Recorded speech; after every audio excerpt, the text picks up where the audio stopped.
জাতীয় সঙ্গীত সাধারণত দেশের জাতীয় পরিচয় ও ঐতিহ্যকে প্রতিফলিত করে। একটি জাতীয় সঙ্গীতের সাধারণত কোন কোন বিষয় থাকে তা একবার দেখে নিই। ১. দেশপ্রেম ও জাতীয় গৌরব।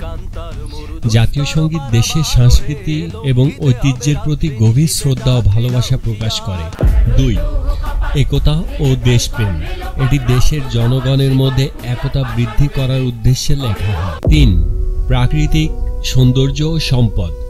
অনেক জাতীয় সঙ্গীত দেশটির প্রাকৃতিক সৌন্দর্য ও সম্পদকে বর্ণনা করে। ৪. আত্মগর্ব ও সাহসিকতা।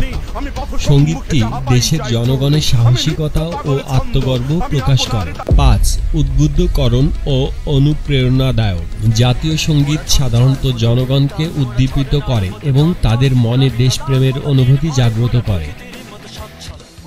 আমাদের দেশের জাতীয় সঙ্গীত কি উল্লেখিত বিষয়গুলো উপস্থাপন করছে, নাকি এটি লেখা হয়েছিল অন্য কোনো উদ্দেশ্যে যা আমরা ব্যবহার করছি জাতীয় সঙ্গীত হিসেবে?